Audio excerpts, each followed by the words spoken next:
If Philidor once said pawns are the soul of chess, then this guy, he's got a lot of soul. By the end of this video, you will be able to answer the following key points. Welcome to the show.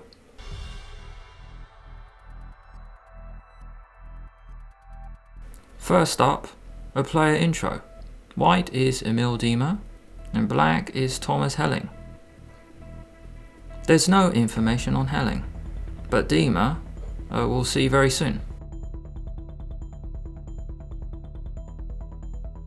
The game began d4, knight f6, and now f3. Black played d6, but it didn't even matter, because if black played d5, Diemer was going to go e4, and this is why I didn't say anything in the intro. This gambit is known as the Blackmar-Diemer gambit. The point of this opening is to sacrifice a central pawn. After you take in the center, knight c3, white plans to get some very fast development. For example, if you take, then knight f3, and white gets his pieces out pretty fast. This bishop can go to c4, this knight can hop to e5. White can castle, and already he can use the f-file. If we go to this position, theory has developed since 1984. After knight c3 here, black has a few good options. An option I really like is bishop f5, just to defend your center. If you're feeling a bit uncertain about this gambit, you can always play e3, just to give the pawn back. Because the argument is after this, there's some silly pawn on f3, whereas white would rather have a knight on f3. Now back to the game, there's nothing wrong with d6, e4, g6 and g4. Emil is a very aggressive player. Before white launches this g-pawn, he should get his pieces out. But based on the title for this video, you know this is not going to happen. Bishop g7, g5, knight f d7. A mistake from black. The knight should go to h5. A general opening principle is you do not put your knight on the edge. Knights on the rim are dim.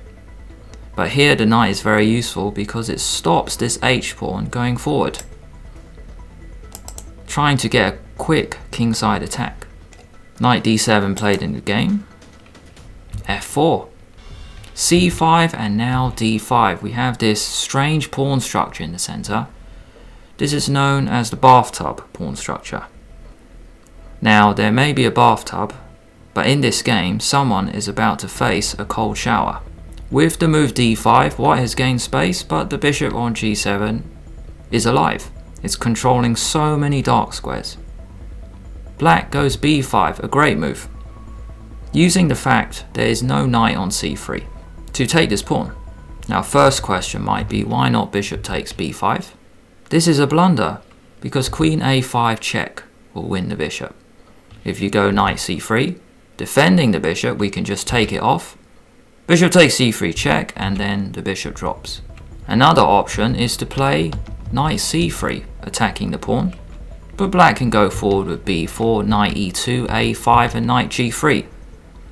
I just wanted to show you this because this is a nice way to reroute the knight from b1 all the way to g3. Back to the game, after b5 played, white played c3. Now bishop takes b5 is a threat. Black defends with a6 and h4. White keeps going with his strategy, just keep moving pawns, knight b6. Now this knight is moving away from the kingside, maybe it should stay on d7 for a bit. Another option is to try and break up white's structure with h6, because after take, rook takes h6. Maybe the knight can come back to the kingside, to e5 or to f6. However, in the game, black went the other way with knight b6. h5, an even bigger bathtub pawn structure. A cold shower is surely coming.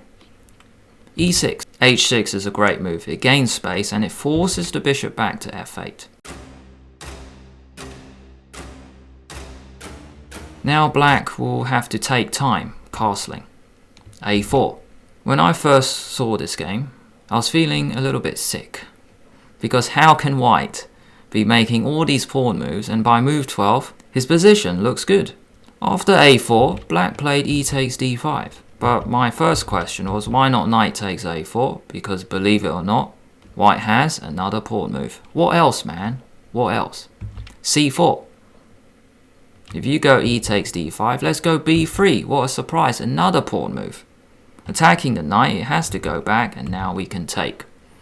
White has retained his pawn center, and his pieces are now flowing. The bishop can go to b2, to d3, the knight can go to f3, and white can castle.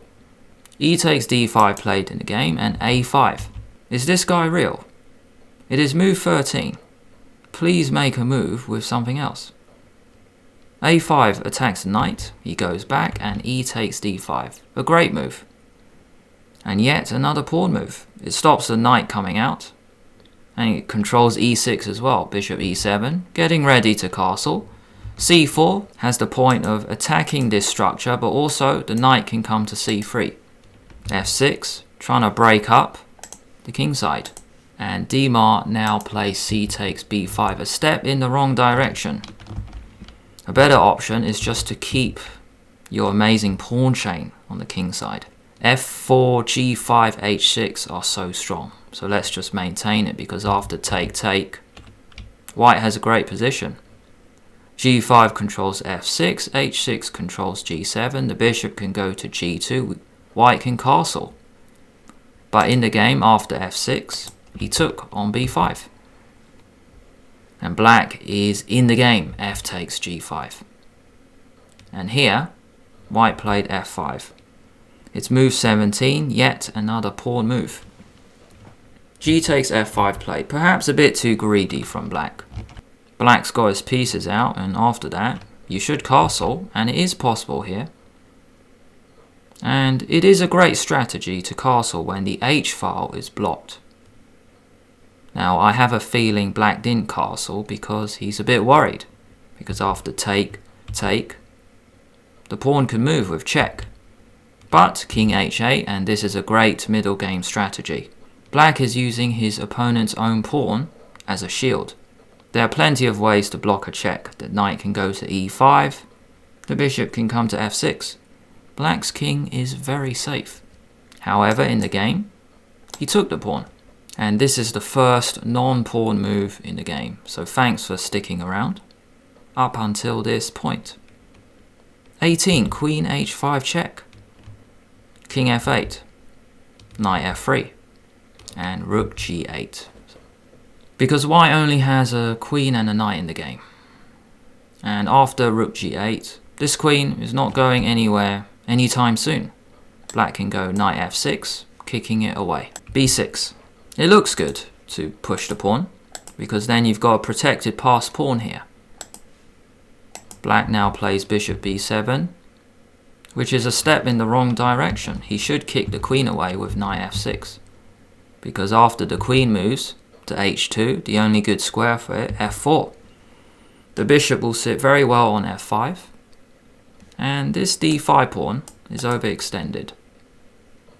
Black can target it later. However, in the game, after b6, black played bishop b7, white defends, knight c3. But things are now very different. It's a shame black didn't play knight f6 on the previous move. He played it now, hoping white would move the queen away. But here, black is throwing the game away. Pause the video to find the tactic. What did white now play to gain a winning advantage? I'll give you 5 seconds.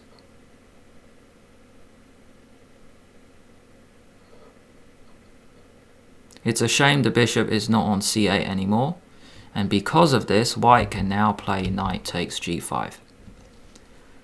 This is a move I'm sure black missed, because he was hoping white would just move the queen away.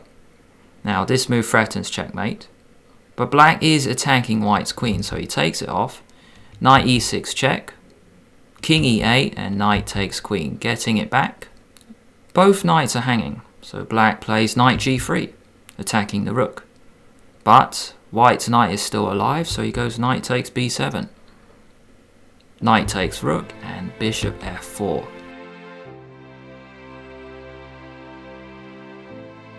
Notice black wins the rook in the corner, but the knight is stuck. Also, the bishop on f4, it helps this knight on b7 escape, because we're targeting d6. Rook g6, so black defends from the side, and castle.